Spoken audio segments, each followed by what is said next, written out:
오늘은 경기도 화성에 거주 중인 신신의 할머니가 보내주신 사연입니다. 무슨 일이 있었는지 제보된 사연 바로 읽어드리겠습니다. 들어보시고 신신의 할머니께 따뜻한 위로든 따끔한 조언이든 해 줄 수 있는 말이 있으면 말씀해 주시길 바랄게요. 이야기를 들으시면서 여러분의 경험에 비추어 볼 때 이런 상황을 어떻게 해결하셨는지, 혹은 주변에서 비슷한 경험을 한 분이 계셨다면 그분들은 어떻게 대처하셨는지 공유해 주시면 좋겠습니다. 좋아요와 구독 그리고 알림 설정 눌러주시면 올라오는 사연 함께 들어보실 수 있습니다. 그럼 사연 바로 읽어드리겠습니다. 안녕하세요.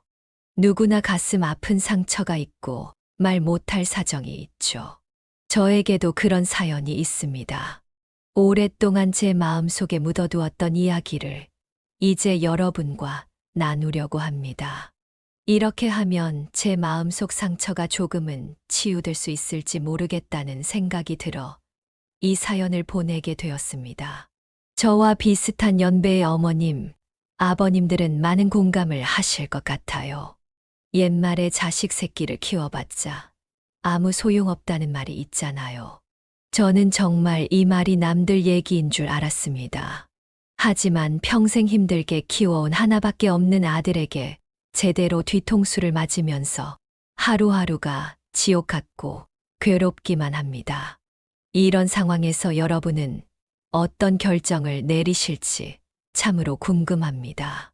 저는 그 시절 22살이면 지금 생각해도 너무나 꽃다운 나이였죠.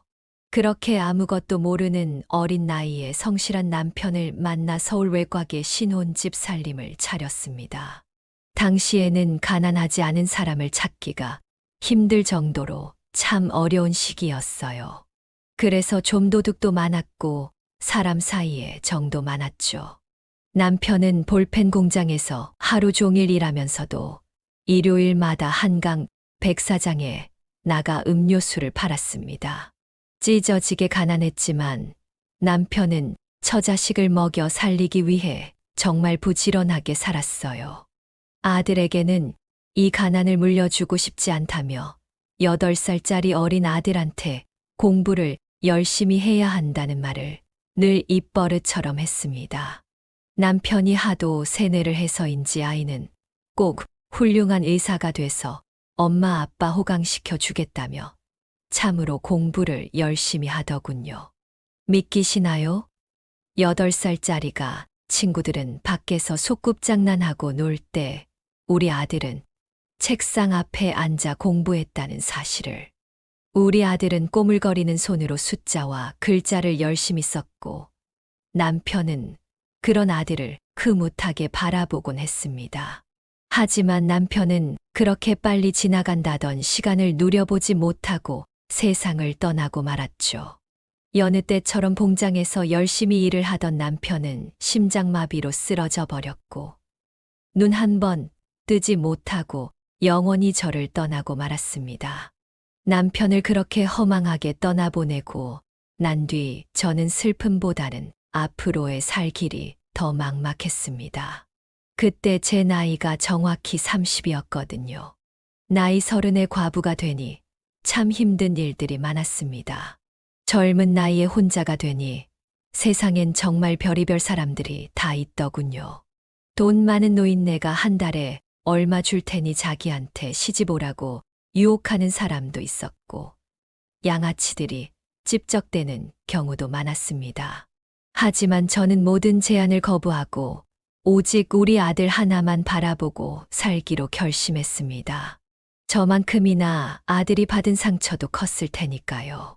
재산이라고는 쥐뿔도 없는데 남편 없이 어린 자식을 키운다는 게 겁이 나기도 했지만 이를 악물고 살아야 했습니다.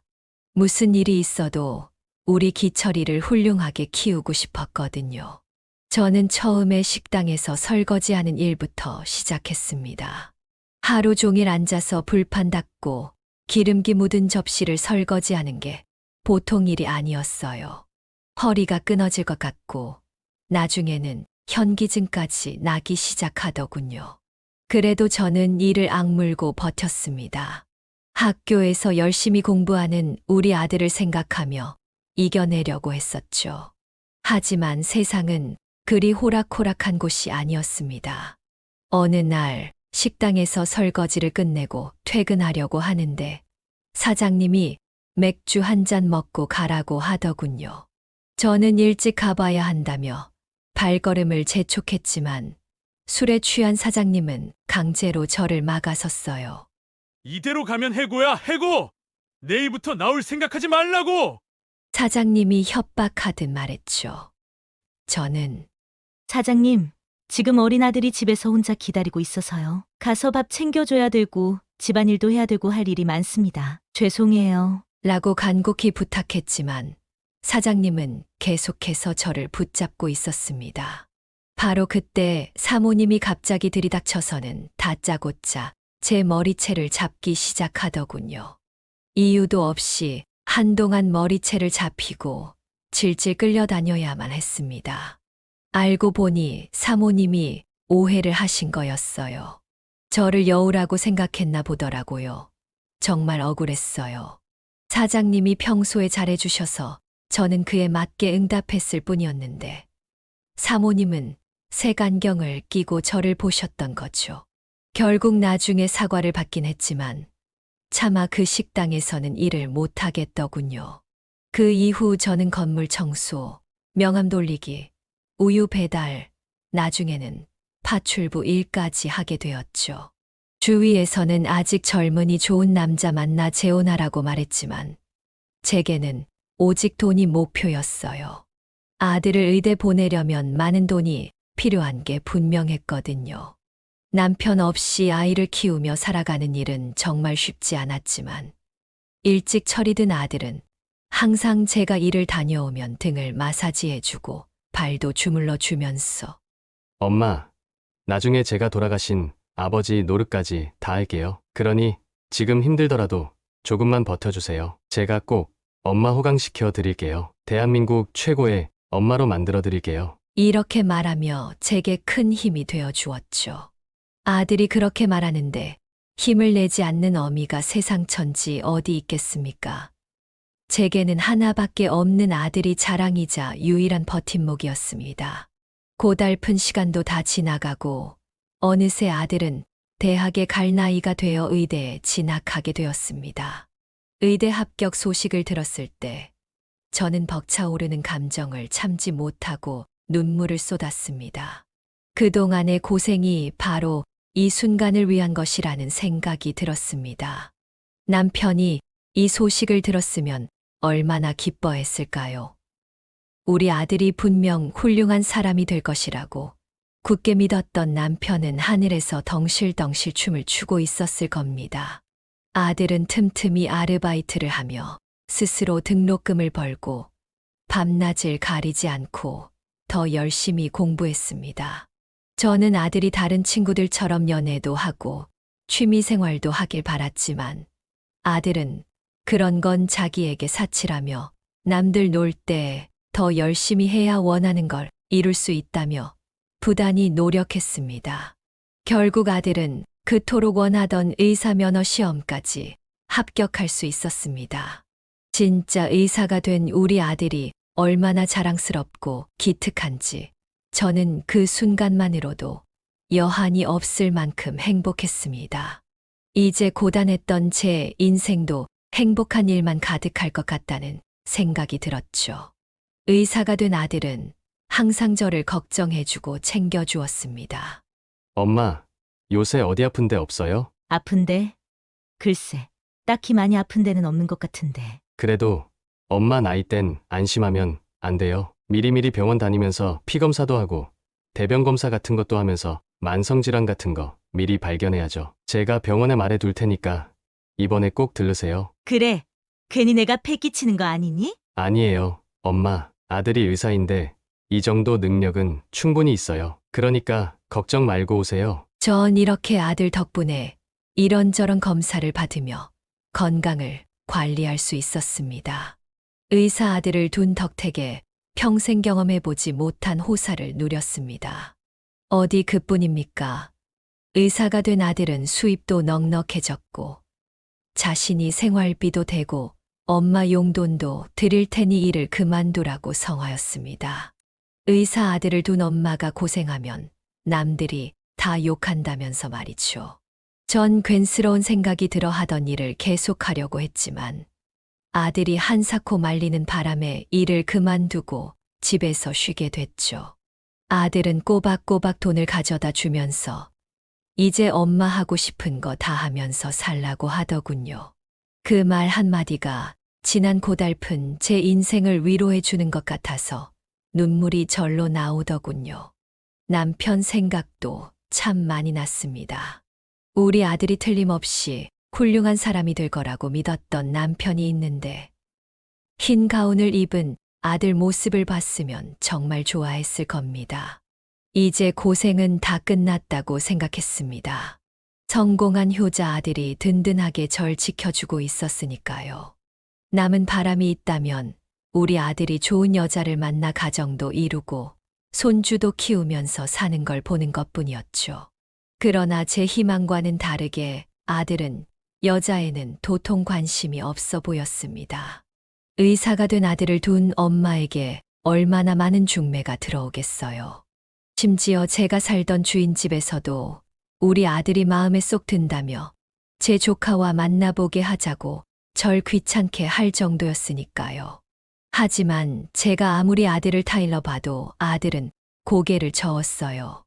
엄마, 나 아직 결혼할 생각 없어요. 병원에서 일도 더 배워야 하고 돈 많이 벌어서 그냥 엄마랑 행복하게 살래요. 그게 무슨 소리야. 엄마는 살 날도 얼마 안 남았는데 나도 손주 며느리 봐야 하지 않겠니? 그러니까 엄마가 건강하게 오래오래 사시면 되잖아요. 엄마랑 평생 같이 산다는 아들의 그 말이 그리 나쁘게 들리지 않더라고요. 박복한 팔자인 줄로만 알았는데 이렇게 아들 덕을 보면서 살려고 그런 고생을 했나 봅니다. 그렇게 몇 년의 시간이 훌쩍 지나갔고 아들은 실력 있는 외과 선생님으로 자리를 잡았죠. 그런 아들 덕택의 살림도 넉넉해져서 예전 고생하던 시절과는 비교할 수도 없을 정도로 편하게 살았습니다. 그러던 어느 날 아들이 제게 이런 말을 하는 겁니다. 엄마, 저 결혼하는 거 보고 싶다고 하셨지요? 그럼 이제 우리 훌륭한 의사 선생님이 좋은 여자 만나서 결혼하는 모습 보는 게 엄마 소원이야. 그래서 제가 엄마 소원 이뤄 드리려고요. 그 말이 정말이니? 너 혹시 만나는 아가씨가 있는 거야? 네. 사실은 얼마 전에 우연히 만난 여자가 있는데요.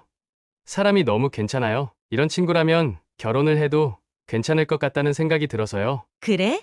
잘 됐구나. 잘 됐어. 그래야지. 그런데 어떤 아가씨가 우리 아들 결혼할 결심을 하게 만든 아가씨인지 너무 궁금하구나. 그래서 이번에 인사 한번 시켜드리려고 자리를 마련했어요. 분명 엄마도 보면 좋아하실 거예요. 두말하면 잔소리지. 우리 기철이가 결혼을 한다니까 엄마가 너무 좋다. 이제 엄마 품을 떠나서 제 가정을 꾸리며 산다는 게 한편으론 아쉽기도 하지만 자식의 행복한 인생을 빌어주는 게 부모 마음 아니겠어요? 연애에는 도통 관심이 없던 아들이 결혼을 결심했다는 소식에 진심으로 기뻤습니다. 그리고 아들이 데리고 올 아가씨를 처음으로 만나게 되었죠. 안녕하세요. 처음 뵙겠습니다. 도정은이라고 해요. 반가워요. 전 기철이 엄마 되는 사람입니다. 오빠한테 이야기 많이 들었어요. 그런데 아가씨는 참 곱게 생겼네요. 고맙습니다.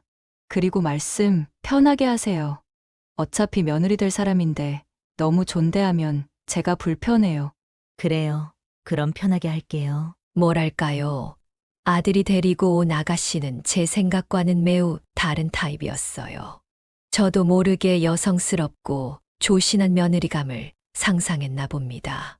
하지만 그 아가씨는 얼굴은 조그마한 게 예쁘장하긴 한데 짧은 치마에 입담도 거침없는 좀 가벼운 사람처럼 보였어요. 그렇지만 그 자리에서 당장 싫은 내색은 할 수 없으니까 가만히 지켜보고 있었죠. 식사 자리가 무르익으면서 이런저런 얘기를 나눠봤는데 대화를 하면 할수록 영재 마음에 들지 않더라고요. 어머니 아시다시피 오빠가 융통성이 없잖아요. 공부만 할 줄 알았지 아는 게 하나도 없어요. 저처럼 똑부러진 여자친구 만난 게 오빠한테 얼마나 행운인데요. 호박이 넝쿨째 굴러온 거나 다름없다니까요. 제가 어렸을 때부터 이런저런 경험을 많이 해봤는데요. 오빠 같은 사람이 사기 당하기 딱 좋아요. 그러니까 저처럼 야무진 사람이랑 만나야 손해 안 보면서 살죠. 그래. 그럼 정은이는 지금 무슨 일을 하고 있어? 저요? 저 모델도 하고 연기도 좀 하고 그러고 있어요. 어머님 잘 모르시겠지만 연극에 단역으로 좀 나왔고요. 영화 무대도 좀 섰고요. 알고 보니 예비 며느리는 유명한 모델은 아니고 거의 무명에 가까운 여자였습니다. 하지만 외모는 여자인 제가 봐도 얼굴은 참 예쁘게 생겼더라고요. 아마 아들 녀석은 그런 외모에 홀딱 반해버리고 만 것 같더라고요. 하지만 여자는 얼굴만 보면 안 됩니다. 그 사람의 마음씨나 성품을 눈여겨봐야 하는 거죠. 하지만 아들이 제 며느리라고 데리고 온 그 아가씨는 그런 면에서는 거의 빵점이나 다름없었습니다.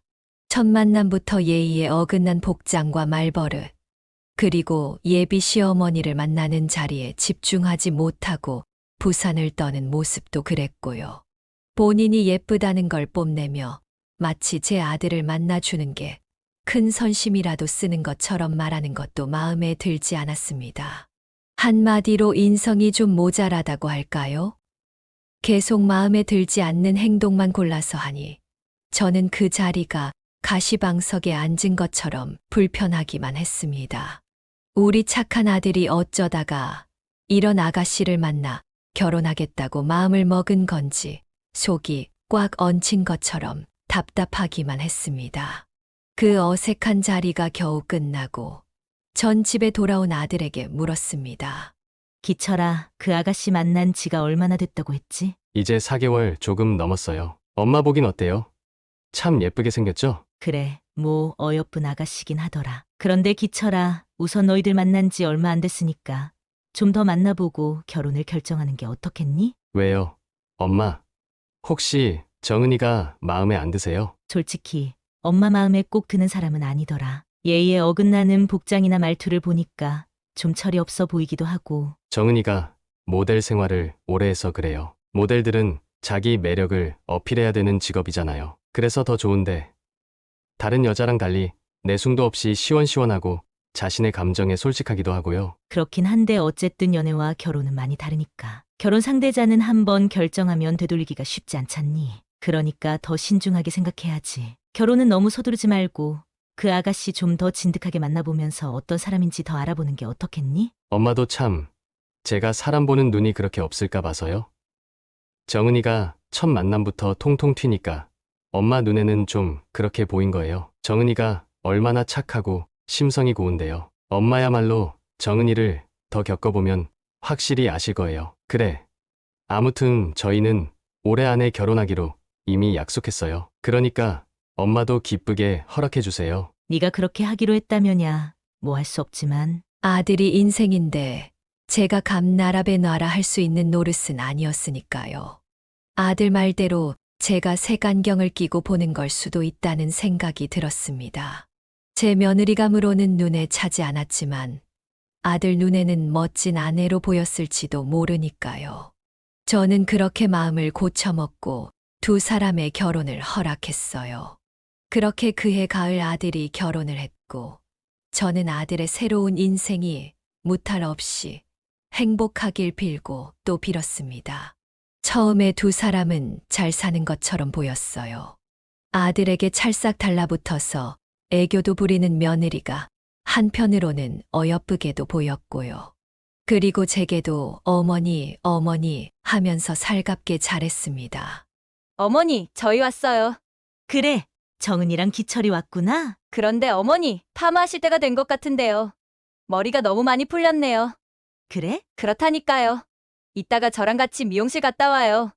요새 제가 예쁘다고 생각한 머리가 있는데 어머니한테 아주 딱 잘 어울릴 것 같아요.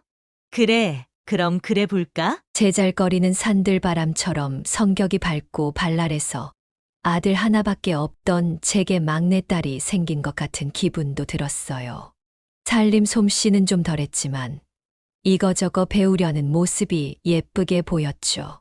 괜히 며느리를 오해해 딴 생각한 게 조금 부끄럽기도 했습니다. 게다가 며느리는 제게 귀한 손자까지 안겨준 복덩이였습니다. 어머니, 어머니한테 드릴 선물이 있어요. 선물? 오늘 무슨 날도 아닌데 웬 선물이니? 어머니, 손주 보실 수 있을 것 같아요. 뭐? 정은이, 너 아이 가진 거니? 네, 어머니. 병원에서 확인했는데요. 저 임신했대요. 아이고, 그랬구나. 정말 고맙다. 정은아, 고마워. 이게 다 어머니가 저한테 사랑을 듬뿍 주신 덕분이죠. 며느리가 행동이 좀 가볍고 여우 같은 면이 없진 않았지만 그래도 제 아들을 좋아하고 제게 무례하게 굴지 않는 게 다행이라고 생각했어요. 하긴 어떤 며느리가 와도 완벽할 수는 없겠죠. 저는 두 사람 다투지 않고 아이를 키우며 단란하게 살면 된다고 생각했습니다. 그렇지만 며느리와의 갈등은 손자가 세상 밖으로 나오면서부터 시작됐습니다. 아무리 바빠도 혼자 계신 어머니가 신경 쓰인다며 자주 찾아오고 연락도 자주 했던 아들입니다. 그런 아들이 점점 제게 소홀해지는 것이 느껴졌죠. 물론 아이가 생겼으니까 이해 못할 일은 아니었습니다. 시어머니가 돼서 그 정도도 헤아리지 못하는 것은 아니었으니까요. 그런데 그 정도가 너무 지나치다는 생각이 자꾸 드는 겁니다. 어쩌다 제가 찾아가도 반가운 기색 없이 냉랭하기만 하고요. 처음에 보였던 며느리의 살가운 모습은 조금도 보이지 않더라고요. 기다리다 못해 전화라도 한 통 하면 수화기를 통해 찬바람이 쌩쌩 불어오는 것이 일쑤였어요. 정은아, 요새 어떻게 잘 지내고 있니? 네, 잘 지내고 있어요. 그래, 우리 며느리랑 손자 생각이 궁금해서 연락 한번 해봤다. 별일 없지? 네, 별일 없어요. 언제 한번 넘어오지 않을래? 손자도 보고 싶고. 데리고 가기가 힘들어서요. 나중에 봬요. 그래. 그러자꾸나. 출산 우울증이라도 있는 건지 며느리가 차갑게 대하니까 여간 신경이 쓰이는 게 아니더라고요. 며느리만 그러면 좀 더 낫죠. 아들마저도 연락이 뜸해지니까 제 마음이 허전해지는 겁니다. 그래도 명절이나 생일에는 꼭 찾아왔거든요. 그런데 어느 날부터 이 핑계 저 핑계 대면서 절 찾는 날도 드물어지는 겁니다. 아무리 예뻐하고 사랑해도 너무하다는 생각이 들었어요. 특히 아들 녀석에게는 서운한 마음이 더 짙어졌죠. 언젠가 엄마랑 평생 같이 산다고 호언하더니 마누라 생기고 나서는 이 애미는 거들떠도 안 보니까요. 아무리 좋게 생각해 보려고 해도 서러움이 북받쳐 오르는 건 어쩔 수가 없었습니다. 기철아, 엄마다. 요새 무슨 일이 있나 싶어서 전화 한번 했어. 네가 하도 연락이 없으니까 궁금해서. 아, 그랬어요? 요새 병원 일이 너무 바빠서요. 언제 한번 내려갈게요. 엄마, 나 좀 바빠서 통화 오래 못해요. 그래 알았다. 꼭 한번 내려와라. 네, 끊어요. 매번 이런 식이었어요. 그러다 보니 이제 아들 내외 얼굴 보기가 1년에 한두 번 보는 것도 쉽지 않더라고요. 그렇게 원하던 며느리 손자 다 봤는데 이렇게 말년을 쓸쓸하게 보내다 갈 것만 같아서 마음이 무거웠습니다. 그러던 어느 날이었어요. 명절이 다가오자 모처럼 아들 내외를 볼 수 있다는 생각에 제 기분은 들떠 있었죠. 그런데 아들한테서 뜻밖의 오지 못하겠다는 연락이 오더라고요. 엄마, 죄송한데 이번에는 못 내려갈 것 같아서요. 아니, 명절에 겨우 아들하고 한번 보는데 왜 못 내려와? 이번 명절에 장인 장모님 모시고 제주도 한번 내려가기로 했어요. 그러다 보니까 일정이 너무 빡빡해서 이번에 못 내려가고 다음에 시간 한번 돼서 따로 내려갈게요. 뭐라고? 사돈 어른 모시고 여행 가서 못 오겠다는 거니? 네, 장인어른 칠순 기념으로 여행 한번 다녀오기로 했어요. 이번에는 엄마가 한 번만 이해해 주세요. 아들의 입에서 나온 말이라고는 믿기지가 않더라고요. 사돈의 칠수는 아직 한참이나 남았는데 굳이 명절 연휴를 껴서 여행을 간다는 게 납득이 되지 않았고요. 언제부턴가 찬밥 신세로 전락한 제 처지가 참 불쌍하게 생각되더군요. 그런 마음이 드니까 며느리한테 한마디 해야겠다는 생각이 들었습니다. 어머니, 무슨 일이세요? 정은아, 너 이번 명절에 못 올라온다고 하던데 진짜 못 오는 거야? 말씀 못 들으셨어요? 이번에 저희 부모님 모시고 제주도 한번 다녀오려고요. 그동안 번듯한 여행 한번 못 보내드렸어요. 그래, 그건 알겠는데 나도 좀 서운한 마음이 드는구나. 어머니가 왜요? 왜라니? 나도 이번 명절에 너희 얼굴도 보고 귀여운 손자 재롱도 보려고 기대하고 있었는데 말이다. 명절 아니면 너희도 잘 내려오지 않잖니? 사돈 어른들 모시고 여행 가는 건 좋은데 혹시 다른 날로 바꾸면 안 되겠니? 나도 너희 얼굴 본 지가 1년도 다 되어 가는구나. 안 돼요. 이미 비행기표랑 휴가도 다 예약해서 바꿀 수가 없어요. 그리고 왜 그리 속이 좁으세요? 우리가 알아서 찾아뵐 거니까 이런 걸로 귀찮게 하지 마세요. 안 그래도 힘들게 육아 전쟁하고 있는데 어머니까지 왜 그러세요?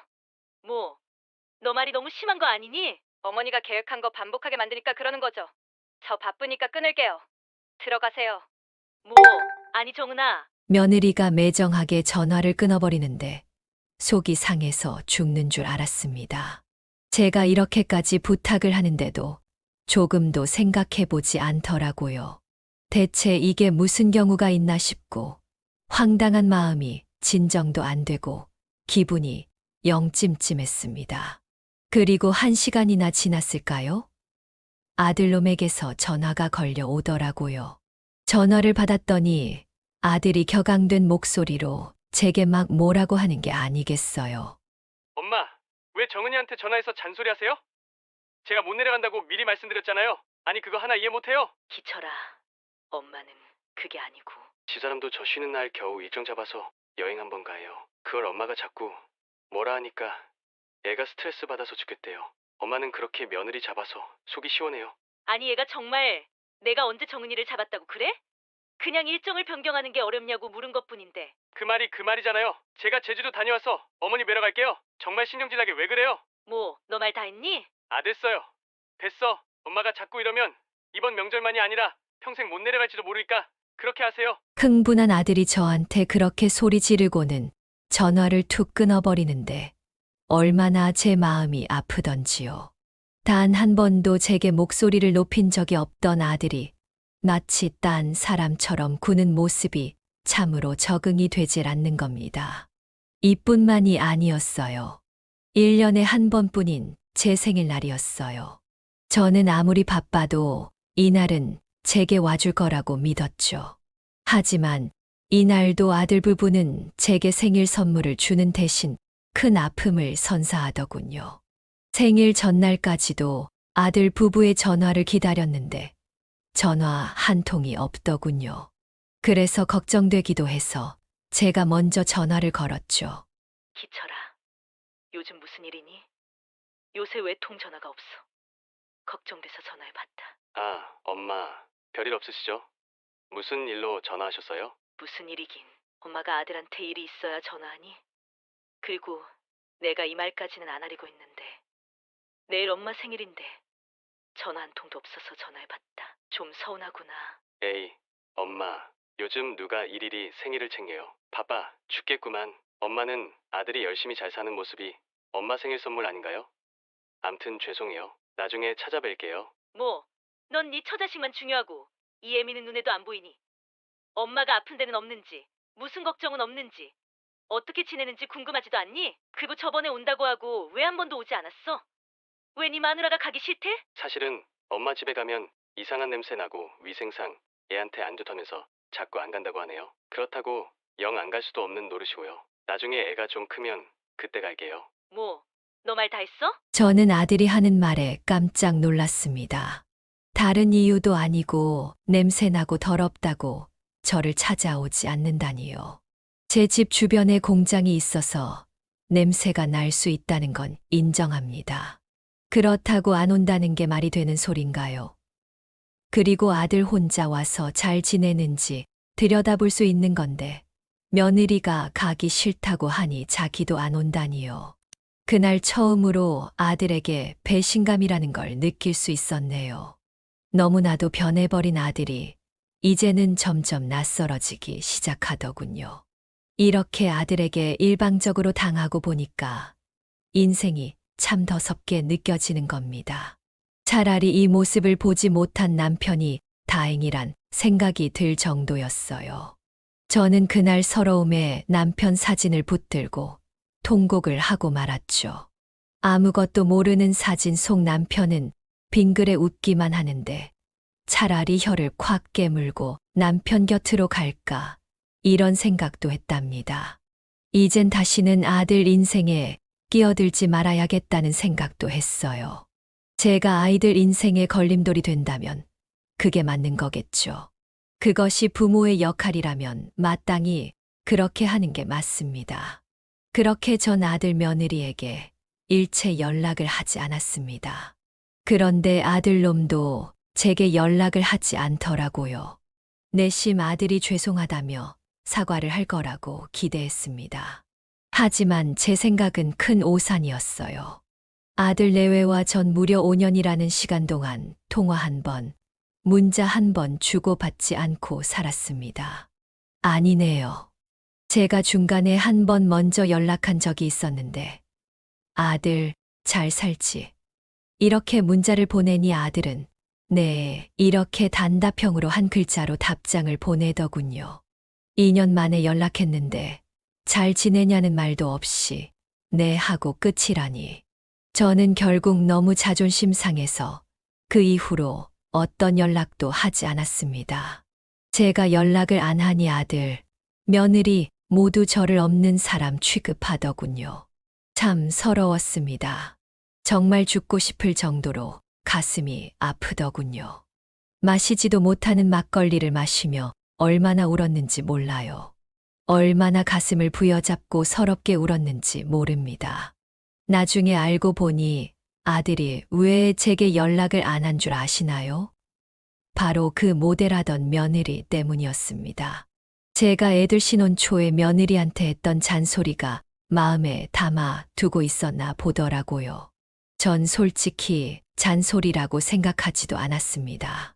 시어머니가 며느리한테 이것저것 몇 마디 할 수 있다고 생각했어요. 그것도 모두 아들과 관련된 내용들이었습니다. 우리 아들 밥 잘 챙겨야 한다. 아침 안 먹으면 하루 종일 힘이 없어서 안 된다. 집이 이게 뭐니? 화장실이고 주방이고 이렇게 더럽게 살면 어떻게 해? 설거지 제때 안 하면 냄새 나는 거 몰라? 시간이 지금 새벽 9시가 넘었는데 아직도 밖에서 놀고 있는 거야? 여자가 결혼했으면 일찍 다녀야지. 우리 아들이 전화 왔잖니? 너 전화 안 받는다고 어여 들어가라. 꼭 들어가서 전화해라 알겠니? 이렇게 저는 며느리가 주부로서 도리를 하지 못할 때 어른으로서 타일은 적이 있었습니다. 그리고 너무 며느리한테 아들이 잡혀 사는 것 같아 나무란 적도 있었고요. 그게 며느리한테는 시집살이로 들렸나 보더라고요. 어쩌다 한 번 아들 집에 가서 말했을 뿐인데 이렇게 손절하고 매정하게 나오니까 요즘 애들이 독하다는 생각까지 들더군요. 그리고 며느리는 그렇다 쳐도 아들마저 똑같이 행동하니 제가 속에서 부글부글 끓지 않을 수가 있겠습니까? 그렇게 아들하고 연락을 끊고 지낸 지 6년이 다 되어갈 무렵 여느 때처럼 혼자 저녁상을 준비하고 있는데 누군가가 초인종을 누르더군요. 이 시간에 찾아올 사람이 없는데 의아한 마음으로 문을 열었는데 글쎄 몇 년 동안 보지 못한 아들놈이 덩그러니 서 있는 게 아니겠어요. 아니, 너 기철이 아니냐? 엄마, 저 왔어요. 세상에 저는 아들 얼굴을 보고 기절초풍하는 줄 알았습니다. 제가 알던 아들 얼굴이 아니었어요. 통통했던 볼살이 쏙 빠지고 광대뼈가 튀어나올 정도로 피골이 상접해 있었고 눈빛이 퀭한 것이 마치 혼이 나간 사람처럼 보였죠.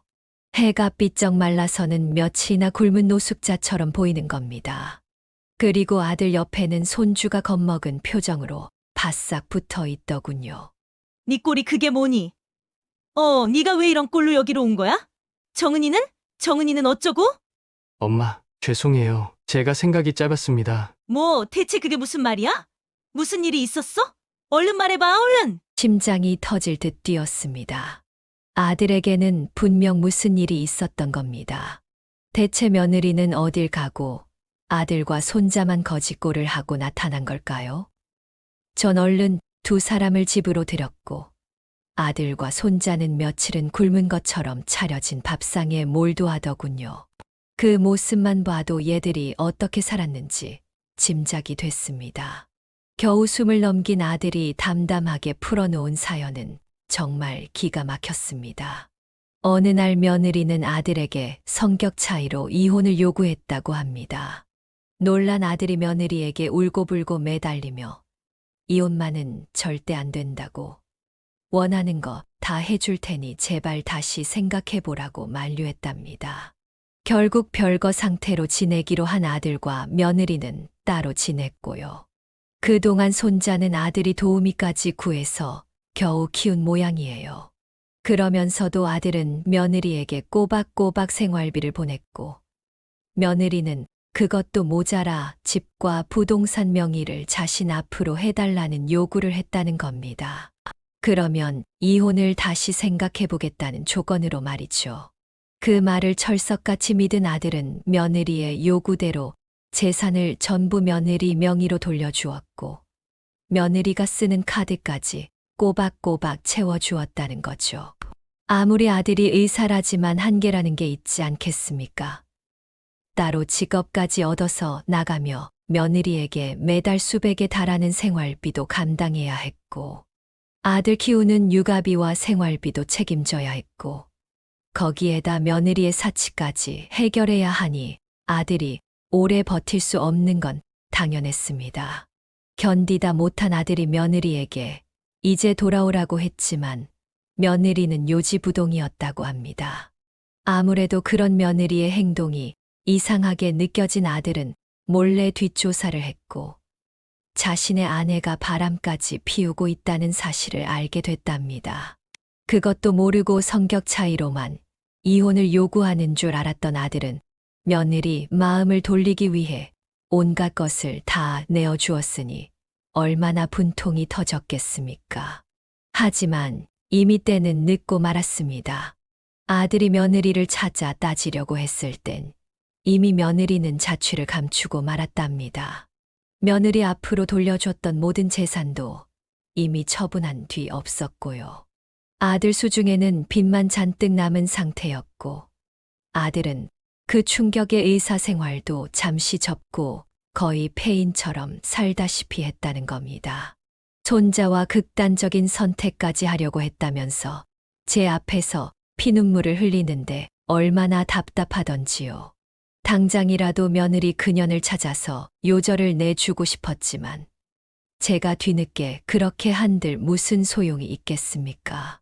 알고 보니 아들이 지금껏 제게 모질게 했던 것은 다 며느리가 조종했던 것이었습니다. 지금껏 의사가 되기 위해 연애 한 번 제대로 못하고 공부만 했던 아들은 여자 하나 잘못 만나 결국 패가 망신하고 말았습니다. 며느리는 아들을 구워 삶고 그 늪에 빠져나오지 못하게 하여 이 어미까지 배신하게 만들었습니다. 솔직히 우리 아들이 인물이 잘난 편은 아닙니다. 처음부터 저렇게 예쁜 아가씨가 우리 아들과 결혼한다고 했을 때 좀 의아하긴 했어요. 그래서 저는 단번에 알아볼 수 있었습니다. 며느리가 우리 아들의 조건과 배경을 보고 결혼한다는 사실을요.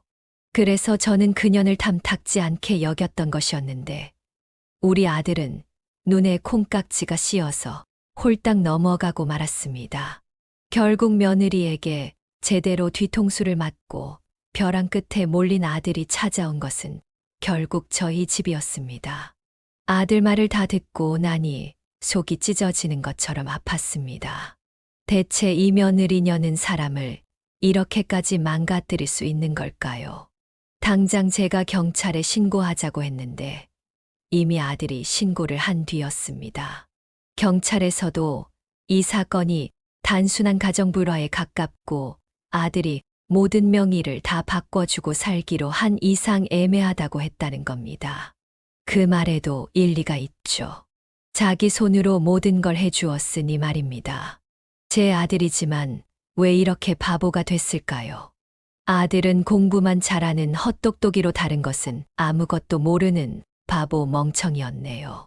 사실 아직도 아들이 많이 밉습니다. 이 어미를 나 몰라라 하고 저를 버린 거나 마찬가지였으니까요. 제가 이 놈 하나 키우려고 어떻게 발버둥 쳤는데 말년에 제게 돌아온 건 냉대와 무시뿐이었습니다. 그래서 일단 우선은 같이 있고 싶지 않아 손주만 두고 나가라고 쫓아버렸습니다. 그러지 않으면 이 손주도 돌보지 않겠다고 말이죠. 손자는 무슨 잘못이 있겠습니까? 그저 부모 잘못 만난 게 죄이겠죠. 아들놈은 아직도 며느리를 잊지 못하는 듯합니다. 언젠가는 다시 돌아올 거라는 과대망상에 빠져 사는 것 같아요.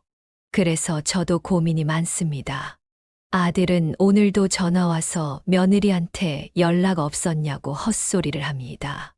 이런 아들을 제가 어떻게 해야 할까요?